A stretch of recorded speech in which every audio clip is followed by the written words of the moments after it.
Muy buenas noches, le damos gracias a Dios que nuevamente estamos con ustedes y poder estudiar la palabra de Dios, un jueves de estudio bíblico más. Seguimos en el libro de Apocalipsis, el cual en medio de todas las cosas que podamos decir que es bastante difícil y cada vez nos presentan algunas situaciones que tenemos que investigar, pero también tenemos que reconocer que es un libro de mucha bendición, el cual hace que tengamos más confianza en Dios, sabiendo que Él siempre tiene cuidado de nosotros. Vamos a orar en esta oportunidad y vamos a pedirle al Señor que nos guíe en este estudio.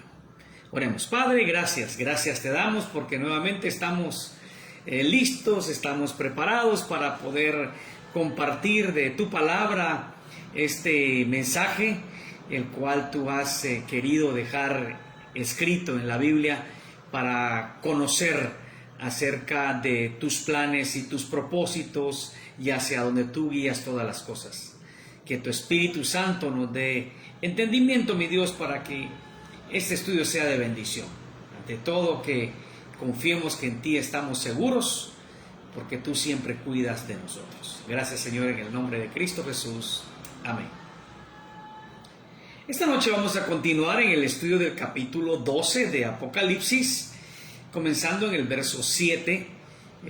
Estudiamos la semana anterior hasta el versículo 6, donde se nos habla de la mujer que representa a Israel y que huye al desierto, donde Dios tiene un lugar preparado para ella y que ahí se le sustenta, dice, por 1260 días, el tiempo que representan los 3 años y medio de la gran tribulación, o sea, la segunda parte de lo que se conoce como la tribulación, que es el tiempo más cruel. Y hoy vamos a ver, a entender un poco más acerca del por qué esos 3 años y medio son tan terribles para la humanidad. Así es que vamos a leer el versículo 7, que dice: después hubo una gran batalla en el cielo. Miguel y sus ángeles luchaban contra el dragón, y luchaban el dragón y sus ángeles. Muy bien.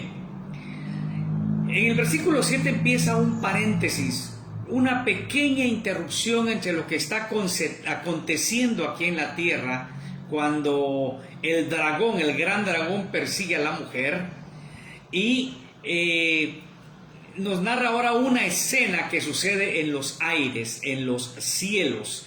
Esta se va a extender desde el versículo 7 hasta el versículo 12. Y luego en el verso 13 como que se retoma la historia, la escena de la batalla en contra de la mujer por parte del gran dragón. Entonces, veamos, este versículo 7, como decía, nos va a narrar una historia que sucede en los cielos mientras otros acontecimientos se siguen dando en la tierra. Y dice que hubo una gran batalla en el cielo. Cuando se refiere a este conflicto en los aires, el cielo es la esfera del gobierno de Satanás. Recordemos que en la Biblia también se nos dice que él es el príncipe de este mundo. Y si usted me acompaña en Efesios 2:2, dice, hablando de los pecados en los cuales anduvimos, en los cuales anduvisteis en otro tiempo, siguiendo la corriente de este mundo, conforme al príncipe de la potestad del aire, el espíritu que ahora opera en los hijos de desobediencia. Esa expresión, príncipe de la potestad del aire, y que se nos habla que seguíamos esa corriente, se refiere a Satanás. Él es el que está como príncipe de los aires, esas esferas. Luego ahí mismo también en Efesios,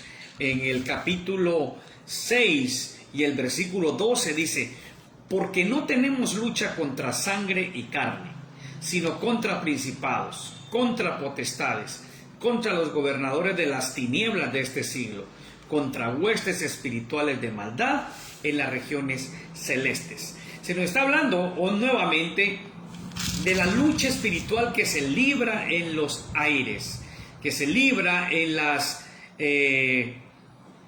partes que nosotros no vemos, en las regiones celestes se menciona acá. Y es que Satanás se le ha dado permiso para que él gobierne y desde ese gobierno pueda influir sobre los pensamientos de muchas personas para que este mundo esté bajo su dominio. Entonces, a eso se refiere. En ese lugar es donde dice aquí Apocalipsis 12:7 que se va a librar esa gran batalla en el cielo. Y esa gran batalla significa que es una batalla especial. Miren, siempre se libran batallas entre Satanás y los ángeles de Dios, que son enviados para ministrarnos, son espíritus que nos ministran, pero en esa época será lo que se podría denominar como la gran batalla. Entonces, esa es una batalla muy recia y es una lucha, dice ahí, entre Miguel. Recuerde que Miguel es el arcángel de Dios. Se le menciona también en Daniel como que es un príncipe entre los ángeles. Tiene una posición especial entre los ángeles. Entonces, comandados por Miguel, estas fuerzas chocan con las fuerzas de Satanás, con Satanás y con sus demonios, con Satanás y sus ángeles, que son aquellos que en el verso 4 ya se nos ha explicado, fue la tercera parte de las estrellas del cielo que Satanás arrastró con él en su rebelión contra Dios. Y aquí se libra esa gran batalla en esos lugares celestiales. El verso 8 dice que, pero no prevalecieron ni se halló ya lugar para ellos en el cielo. Bueno, si lo leemos solo así, decimos, bueno, ¿quiénes fueron los que no prevalecieron? Porque hay una lucha, ¿no? Miguel y los ángeles contra Satanás y sus demonios. Entonces, ¿quiénes fueron los que no prevalecieron? El verso 9 nos los explica rápidamente. Y fue lanzado fuera el gran dragón, la serpiente antigua, que se llama Diablo y Satanás, el cual engaña al mundo entero. Fue arrojado a la tierra y sus ángeles fueron arrojados con él. O sea, quien no prevaleció fue Satanás y sus demonios.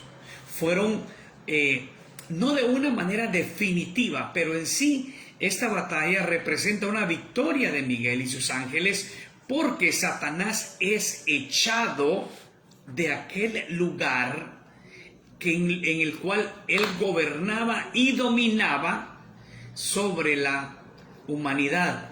El príncipe de este mundo se le llamaba el príncipe de las potestades celestes.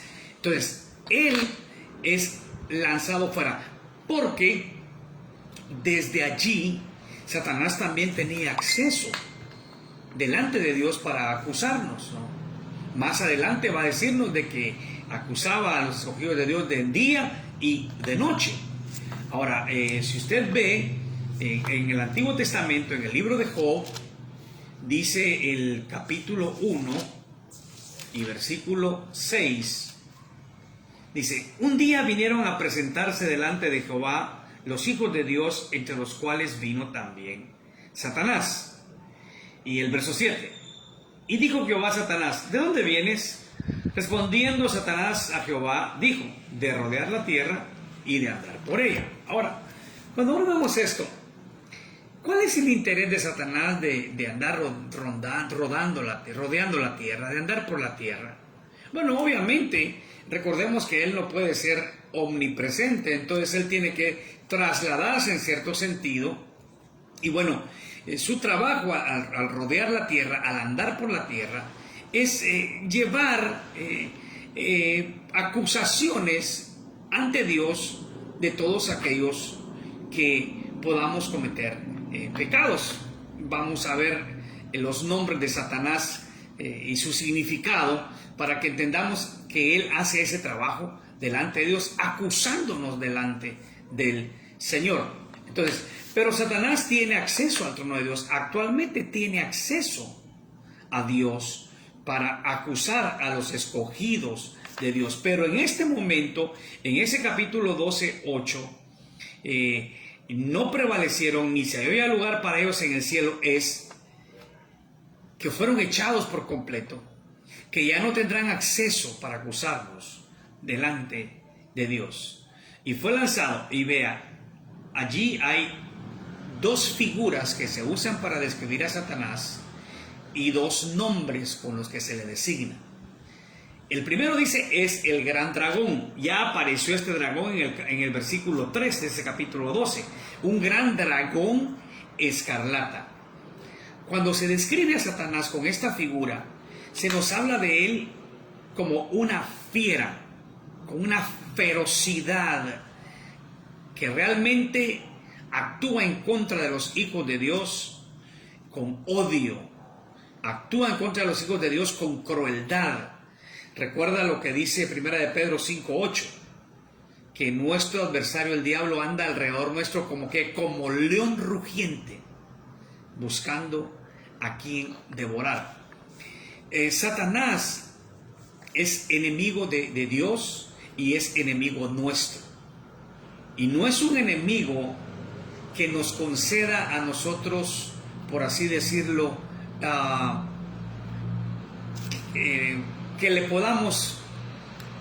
que pueda sentir compasión por nosotros. No, él no tiene ese sentimiento.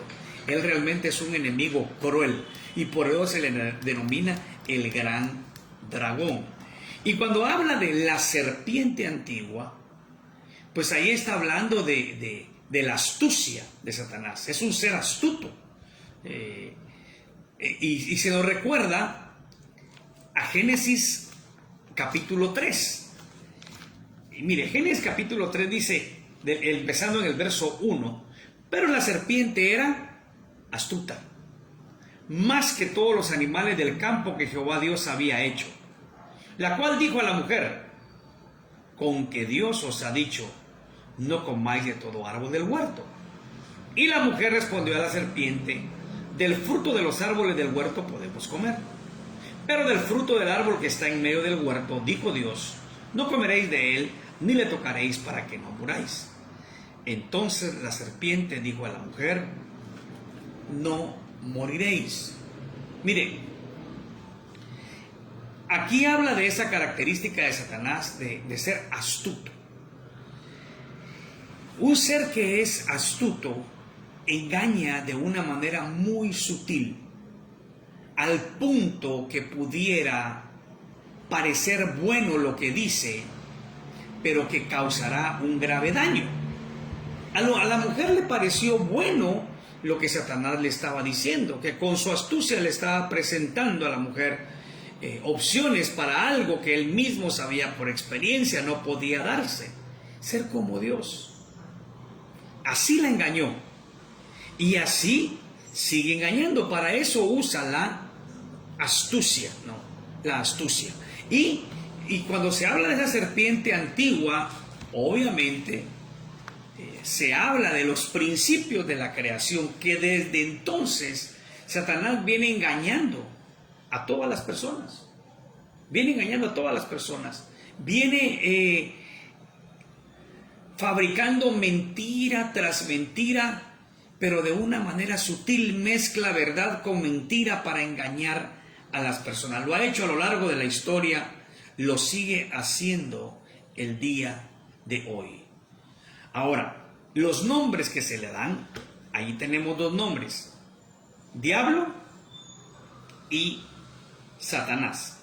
La palabra diablo significa acusador o calumniador, y si ponemos unidos los dos términos, diríamos que acusa con mentiras, fabrica las calumnias para acusarnos delante de Dios, ¿no?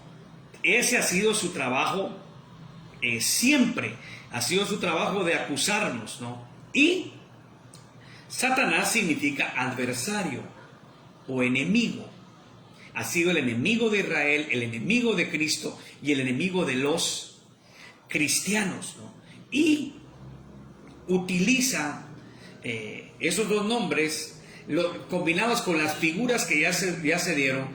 Nos damos cuenta que es un ser sumamente malvado, sumamente cruel, alguien que destruye, alguien que nunca va a quedar satisfecho hasta que llega al hombre a la total destrucción. Porque dice, fíjese lo que sigue diciendo de él, el cual engaña al mundo entero. Cuando hablamos de la palabra engaño, Satanás tiene esa capacidad, como dice 2 de Corintios 11:14, de disfrazarse como ángel de luz. Fíjese, como ángel de luz, al punto que le hace parecer a las personas que hay cosas que no son de Dios y él se las hace parecer como que si fueran de Dios. Engaña a las personas, incluso imitando lo que Dios hace. Sí, si usted va conmigo a 2 Tesalonicenses capítulo 2, del 8 al 10, dice: y entonces se manifestará aquel inicuo, a quien el Señor matará con el espíritu de su boca y destruirá con el resplandor de su venida. Inicuo cuyo advenimiento es por obra de Satanás, con gran poder y señales y prodigios mentirosos, y con todo engaño de iniquidad para los que se pierden, por cuanto no recibieron el amor de la verdad para ser salvos. Está hablando del anticristo, pero que el anticristo es usado por Satanás para engañar a las personas y va a realizar señales y prodigios, dice, mentirosos, imitando lo que Dios hace. Hay que tener mucho cuidado en todo esto, porque hay cosas que parecen ser de Dios y hay mucha gente que ha sido engañada, que practica cosas que parecen ser de Dios. Pero cuando nosotros venimos a la palabra de Dios, nos damos cuenta que no son de Dios, sino que son del diablo. Pero el diablo las presenta como que si todo eso fuera de parte de Dios. Tenemos que tener mucho, pero mucho cuidado con ese engaño. Y tiene engañada a una gran cantidad de personas. Uno de estos, si yo quiero ir al libro de Isaías, y quisiera ver en el capítulo 46, y vamos a empezar a leer en el verso 5, dice: ¿a quién me asemejáis y me igualáis y me comparáis para que seamos semejantes? Sacan oro de la bolsa y pesan plata con balanzas. Alquilan un platero para hacer un dios de ello. Se postran y adoran. Se lo echan sobre los hombros. Lo llevan y lo colocan en su lugar, y allí se está, y no se mueve de su sitio. Le gritan, y tampoco responde ni libra de la tribulación. Acordaos de esto, y tened vergüenza. Volved en vosotros, prevaricadores. Obviamente este versículo nos está hablando de una práctica religiosa muy común en nuestros días, que se llama idolatría, la fabricación de ídolos, en los cuales hoy mucha gente confía como que si fueran Dios, o como que si fueran de parte de Dios. Si no, se pueden defender diciendo: no, yo no tomo eso como Dios, pero lo toman como de parte de Dios. Y es un engaño de Satanás. La revelación de Dios está en su palabra. Y lo que Dios quiere es que nosotros creamos y practiquemos lo que la palabra de Dios enseña. lo que la palabra de Dios nos dice. Pero él es un engañador muy, pero muy astuto. Y cuando dice que engaña al mundo entero, obviamente aquí vemos esa capacidad de engañar a masas. Y recuerde, al usar la palabra engaño,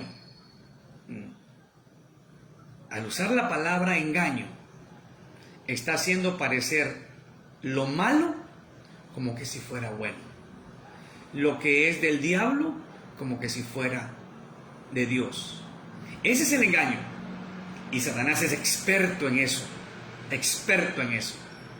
Por eso cada persona tiene que examinarse si realmente no está siguiendo los engaños del diablo.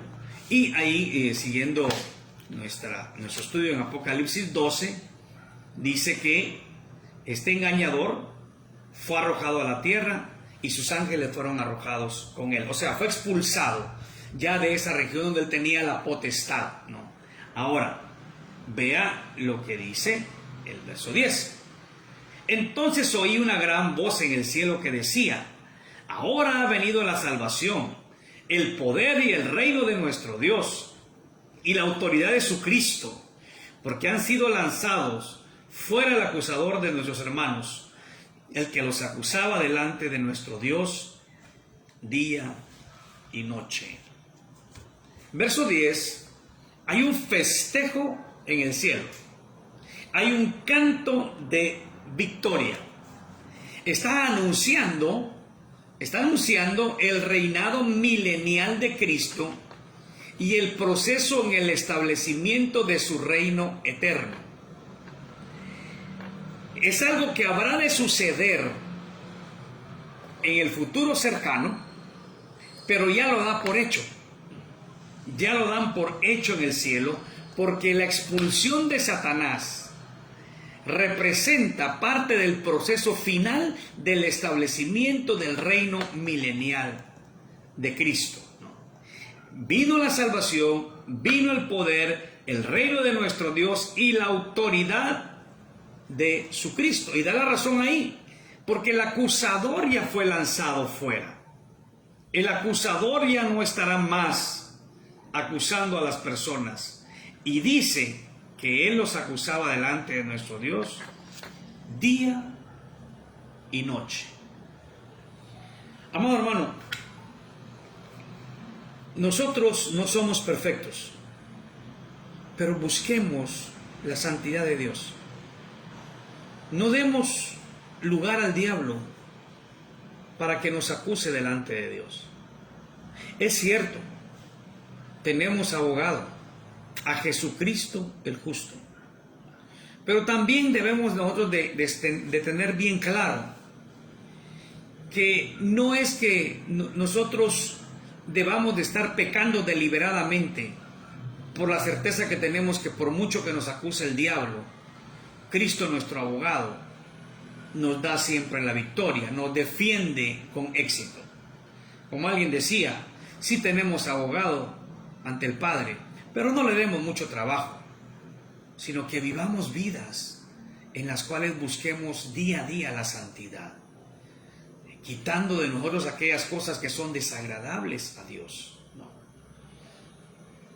Entonces, seamos conscientes de todo eso, que la voluntad de Dios es nuestra santificación. Ahora, volviendo a ese texto, dice, Él nos acusa de día y de noche, las cosas que ve. Sin embargo, al acusarnos delante de Dios, como repito, Cristo dice: Padre, ya está limpio por mi sangre. A Él le fue imputada mi justicia. Él comete pecado, pero tú lo ves no a través del pecado que comete, sino a través del sacrificio que yo hice por Él en la cruz. Y por eso es que las acusaciones de Satanás no van a ningún lugar, no tienen éxito delante de Dios, porque tenemos un abogado que siempre nos defiende, el cual es Cristo Jesús.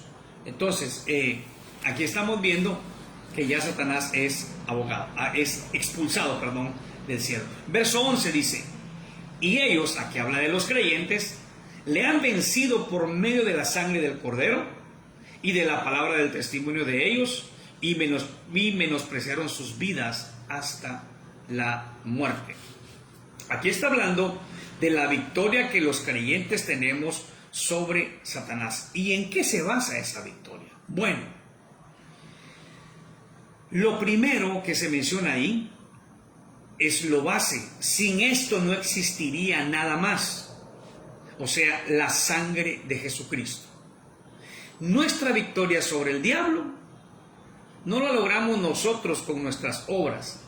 Ya la logró Cristo en la cruz cuando derramó su sangre para perdón de nuestros pecados. Porque, ¿qué era lo que nos condenaba ante Dios? Los pecados.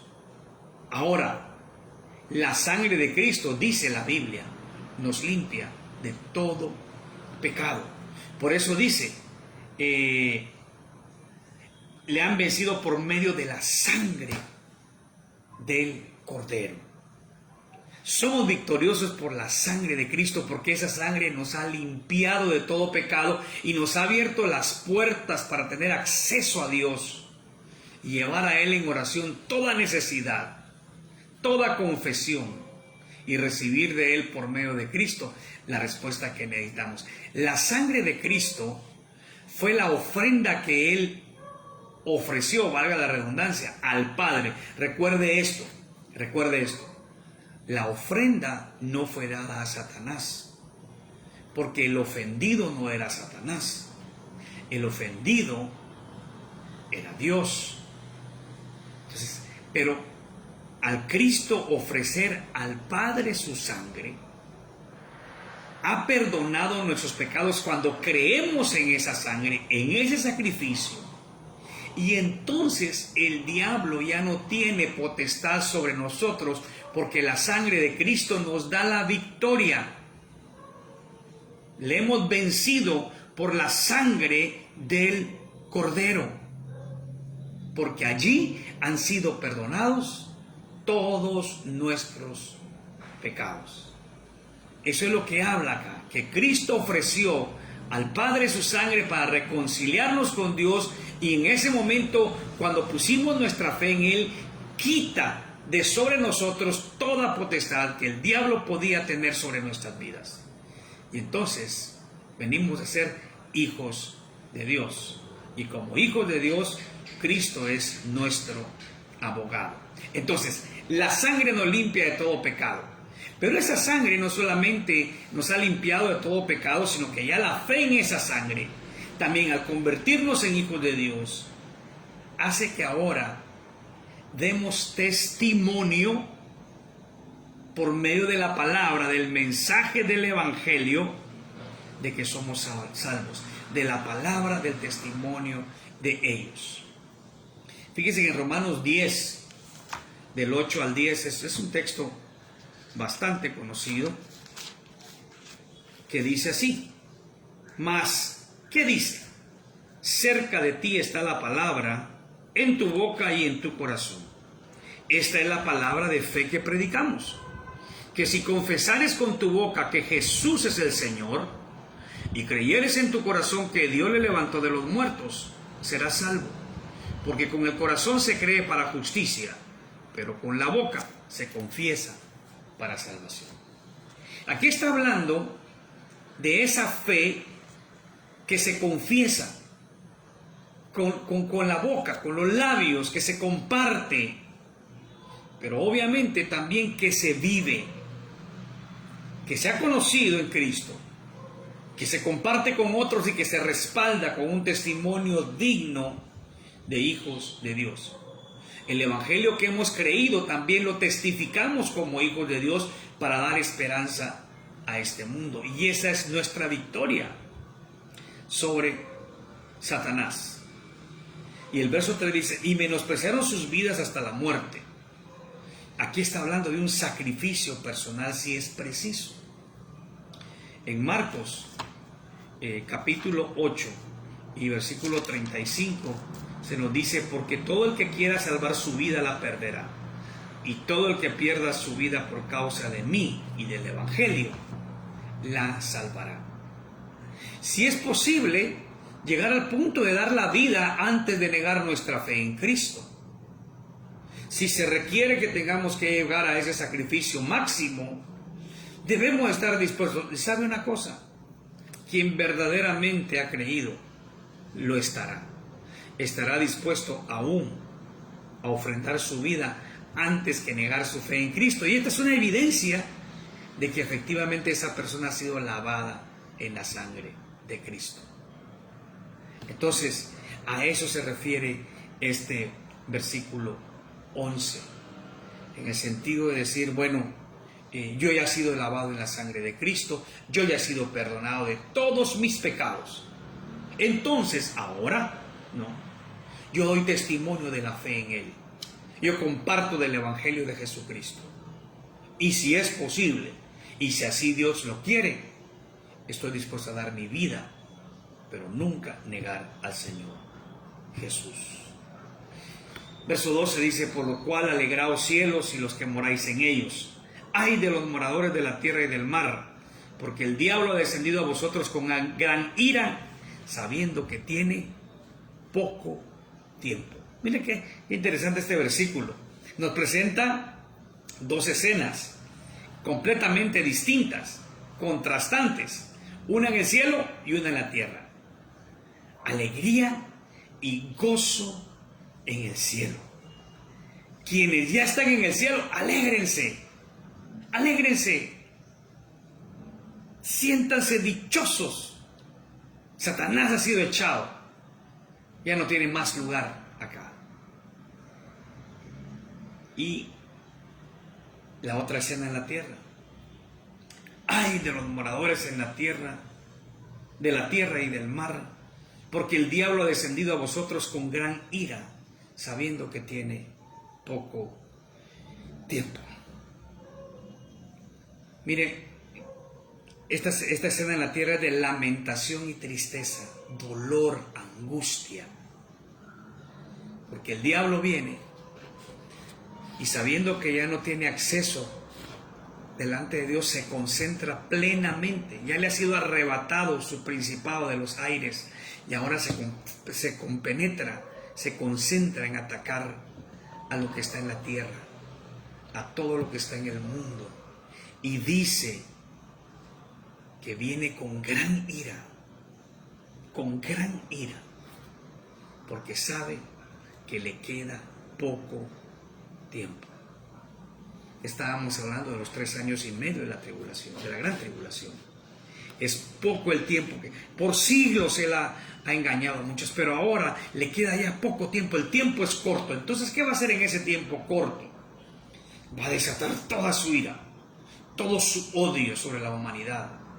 Va a tratar de hacer daño a todas las personas, creyentes y no creyentes. Sí, va a concentrarse en los no creyentes, pero traerá grandes males a esta tierra, porque sabe que le queda poco tiempo. Mire, ahorita estamos en un tiempo en el cual Dios nos da de su gracia y de su bondad, para que podamos acercarnos a Él, arrepentirnos de nuestros pecados, confesarlos, creer en Cristo y recibir su perdón. No esperemos que lleguen esas grandes calamidades para buscar de Dios, sino que ahora que es el tiempo aceptable, confiemos en el Señor. En ese poco tiempo que le va a restar al enemigo en aquellos días, su ira se hará manifiesta en este mundo y todos verán de lo que es capaz de hacer este asesino, este mentiroso, este engañador, este cruel enemigo de la raza humana. Verso 13. El verso 13, decíamos, es la reconexión entre lo que se venía desarrollando en el verso 6. Y nos va a narrar que continúa la batalla de Satanás en contra de la mujer que representa a Israel. Dice, y cuando vio el dragón que había sido arrojado a la tierra, persiguió a la mujer que había dado a luz al hijo varón. Y se le dieron a la mujer las 2 alas de la gran águila, para que volase de delante de la serpiente al desierto, a su lugar, donde es sustentada por un tiempo y tiempos y la mitad de un tiempo. Bueno, viene a hacer grandes males en la tierra, pero aquí viene la persecución en contra de aquella mujer que se mencionó ya desde el versículo 1 de este capítulo hasta el 6, y que la mujer había huido al desierto. Entonces Satanás viene y la persigue, y cuando dice que a la mujer se le dieron 2 alas, no es algo literal, sino que está hablando de que rápidamente Dios la protege y la envía fuera del alcance de Satanás.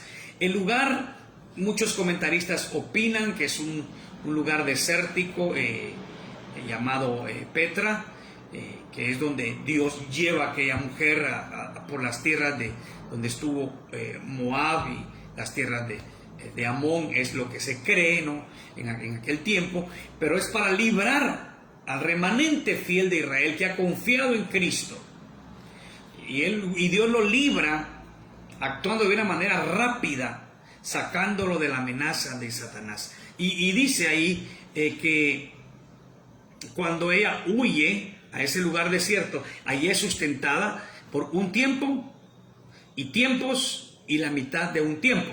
Aunque no dice el número ahí específico, si no lo regresamos al verso 6, ahí sí nos da un número específico: 1260 días, que representan 42 meses, 3 años y medio, el tiempo que dura la gran tribulación. Entonces, así como antes Dios también había sustentado, por ejemplo, al pueblo de Israel en el desierto, o a Elías en el tiempo de la sequía, dándole de comer por medio de los cuervos y tomando agua de un arroyo, así Dios también en ese tiempo va a sustentar a ese remanente fiel de Israel que está representado en esta mujer.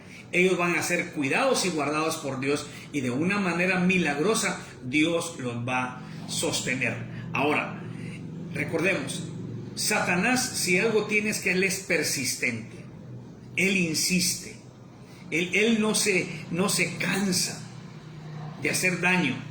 Por eso cuando ve esa huida de la mujer, aún trata de destruirla.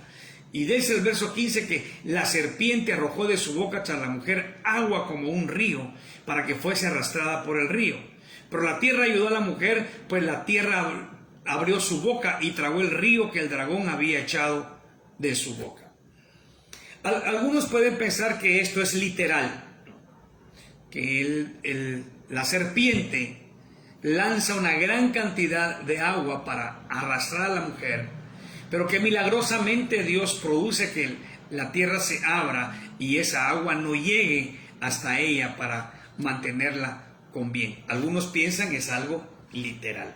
Otros dicen que es figurativo y que lo que representa es que en aquel entonces grandes ejércitos perseguirán al remanente fiel de Israel, aquellos que han confiado en Cristo, pero que Dios también de una manera milagrosa los defenderá de ese ejército enemigo, así como hizo en el Éxodo, cuando el ejército egipcio persiguió al pueblo de Israel yendo detrás de ellos en el Mar Rojo, pero que ya que el pueblo de Dios había pasado, Dios cerró el mar y destruyó al ejército más poderoso de aquel entonces.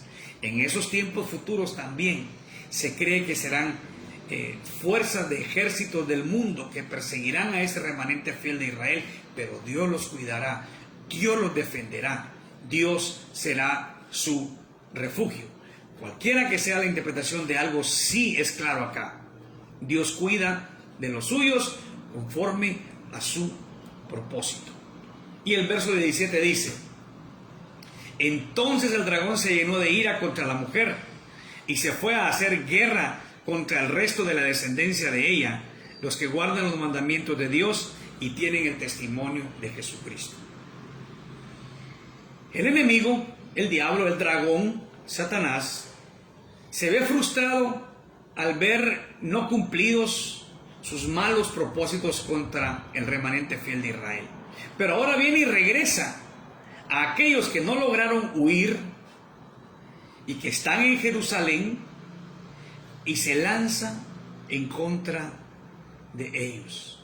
Se lanza en contra de ellos. Mire, en todo este capítulo empezamos nosotros a ver una gran escalada en la ira maligna de Satanás por todas las etapas de frustración que ha vivido, arrojado fuera del cielo. Persigue a la mujer y Dios la defiende. Y ahora se sigue llenando de ira y va a hacer guerra contra el resto de la descendencia de ella, aquellos que han creído en Cristo. Y miren la característica de estas personas: los que guardan los mandamientos de Dios y tienen el testimonio de Jesucristo. Algunos piensan que por eso precisamente se refiere a descendientes de Israel, aparte de hablar que son descendientes de la mujer que representa a la nación de Israel. Y lo más probable es que sí. Otros dicen pues de que se trata no solamente de judíos, sino que también de gentiles que han confiado en Cristo. Lo que sí es muy claro aquí es: guardan sus mandamientos. Mire, qué importante es conocer los mandamientos de Dios. Y qué importante, y aún más importante, es guardarlos, porque es una característica de quien verdaderamente es creyente. Está describiendo aquí creyentes. ¿Quiénes guardan sus mandamientos? Usted dirá: pastor, pero no somos perfectos. Sí, pero tenemos en alta estima los mandamientos y luchamos por cumplirlos. Es cierto que fallamos, pero también es cierto que no por eso pecamos deliberadamente. Y luego también dice: y tienen el testimonio de Jesucristo. ¿Cuál es el testimonio de Jesucristo? Bueno, el testimonio de Jesucristo, la palabra del testimonio, viene a hablar de lo mismo. El Evangelio de Cristo ha venido a nuestras vidas. La salvación de Dios está en nosotros. Por fe hemos confiado en Jesucristo y confiaremos en que Él siempre va a estar con nosotros. Por eso es que cuando el enemigo lanza estos ataques contra aquellos que son hijos de Dios, siervos de Cristo, creyentes de corazón, nunca van ellos a negar su fe, porque saben en quién está su confianza. Y saben, aunque esto nos habla de acontecimientos futuros, también nos describe el día de hoy. Nos describe el día de hoy. Aunque aún no ha llegado la tribulación, ni la gran tribulación. También todo verdadero creyente debe ser conocido como alguien que guarda los mandamientos de Dios y que tenemos el testimonio de Jesucristo y que nos mantenemos fieles a Él. Porque Apocalipsis, aun cuando es un libro profético, el único libro profético del Nuevo Testamento, tiene un mensaje también para hoy.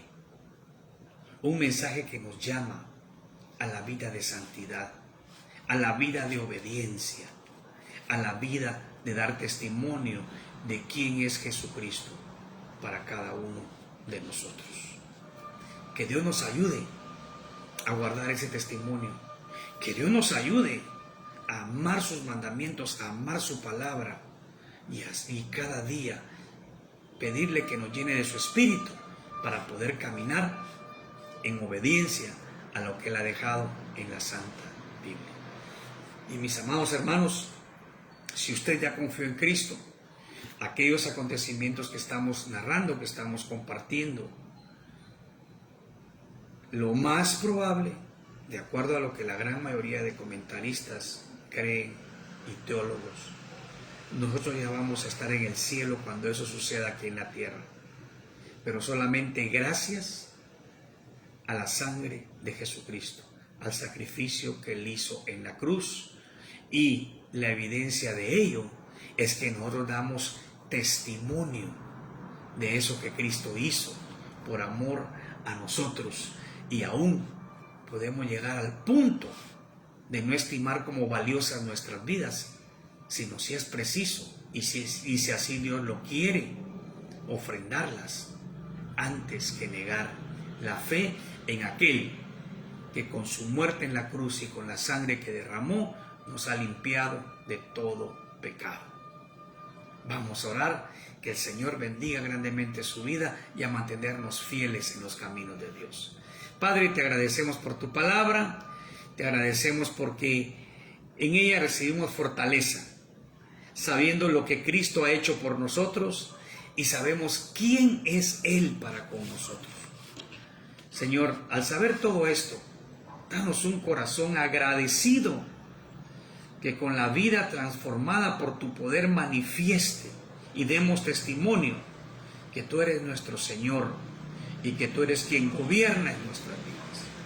Y gracias, Padre, por tus fieles cuidados que nos acompañan siempre. Que a ti sea la honra y la gloria por siempre. En el nombre precioso de Cristo Jesús. Amén y amén. Que la bendición del Señor sea en su vida y sea también con toda su familia. Buenas noches.